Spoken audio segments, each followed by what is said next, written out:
दिवाळी फराळमध्ये खमंग खुसखुशीत व चटपटीत असा भाजक्या पोह्याचा चिवडा तुम्ही या पद्धतीने एकदा नक्की बनवून बघा. मला खात्री आहे तुम्हाला नक्की आवडेल. तर चला रेसिपीला सुरुवात करूया. तर सगळ्यात आधी आपल्याला एका मोठ्या कढईमध्ये भाजके पोहे घ्यायचे आहे. आता हे पोहे आपल्याला बारीक गॅसवरती छान कुरकुरीत होईपर्यंत भाजून घ्यायचे आहे. चिवडा हा अगदी छान कुरकुरीत राहावा यासाठी आपल्याला यामध्ये 2 चमचे तेल घालायचं आहे व कमी आचेवरती छानपैकी भाजून घ्यायचं आहे.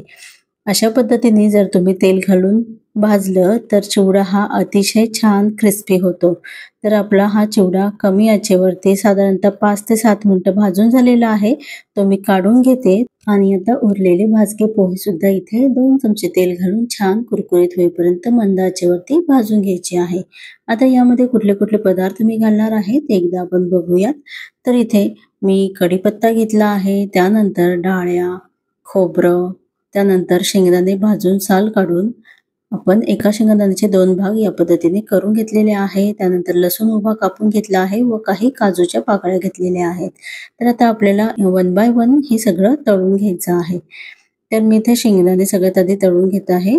तर शेंगदाणे कुरकुरीत होईपर्यंत छानपैकी तळून घ्यायचे आहे. त्यानंतर आपण हे शेंगदाणे ह्या भाजलेल्या पोह्यांवरच घालून घेऊयात, म्हणजे जास्तीचं तेल ह्या पोह्यांना लागेल.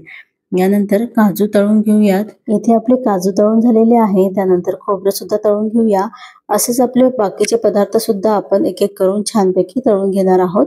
तुम्ही जर माझ्या चॅनलवरती आपला व्हिडिओ हा पहिल्यांदा बघत असाल तर नक्की चॅनलला सबस्क्राईब करा, लाईक करा व आपल्या फॅमिली व फ्रेंड्ससोबत शेअर करा. आता इथे मी मनुके तळून घेतले, त्यानंतर उभा कापलेला लसूण तळून घेतलेला आहे, डाळ्या सुद्धा तळून घेतलेल्या आहे. हे सगळं आपण हे पोह्यावरती घालून घेणार आहोत. यानंतर आता आपण कढीपत्ता तळून घेणार आहोत. तर कढीपत्ता इथे चिवड्यामध्ये घालताना डायरेक्टली अख्खा न घालता इथे मी चुरून घालणार आहे. तर एका साईडला मी काढून ठेवला आहे तो तळलेला कढीपत्ता. थंड झाल्यानंतर तो मी चुरणार आहे. आता गॅस बंद केला आहे व या तेलामध्ये मी जिरं व मोहरी घालून घेतलेलं आहे. तर आता आपल्याला चिवडा व्यवस्थितपणे हलवता येण्यासाठी मी हा डब्यामध्ये घालून घेत आहे. मोठ्या डब्यामध्ये जर चिवडा तुम्ही घातला तर व्यवस्थित आपल्याला छानपैकी हलवता येतो.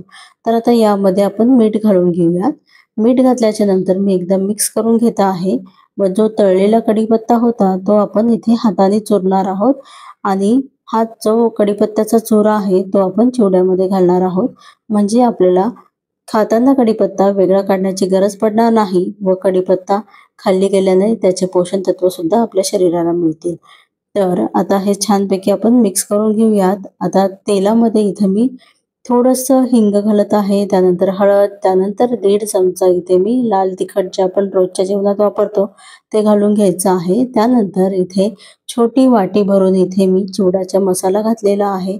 छानपैकी सगळं मिक्स करायचं आहे व चिवड्यावरती हे मिश्रण ओतून मिक्स करून घ्यायचं आहे. तर इथे आपण अशा पद्धतीने चमच्याने किंवा झाऱ्याने मिक्स करत आहोत. त्यानंतर टॉस करून घ्यायचं आहे, म्हणजे व्यवस्थित मिक्स होतं. आता यामध्ये 1 चमचाभर आमचूर पावडर घालून घेऊया. छान मिक्स करून घेऊया. आमचूर पावडर घातल्यामुळे चिवडा चटपटीत होतो, टेस्ट छान लागते. चिवडा 10 ते 15 मिनिटं थंड झाल्यानंतर सगळ्यात शेवटी यामध्ये आपण पिठी साखर घालून घेणार आहोत. पिठी साखर घातल्यानंतर व्यवस्थित मिक्स करून घेऊया. आपला चिवडा खाण्यासाठी रेडी आहे. तर तुम्हाला आजचा व्हिडिओ कसा वाटला हे कमेंटमध्ये नक्की सांगा. रेसिपी आवडल्यास लाईक करा, शेअर करा व चॅनलला नक्की सबस्क्राईब करा. परत भेटूया अशाच एका छान सोप्या रेसिपी सोबत. तोपर्यंत चॅनलला नक्की सबस्क्राईब करा.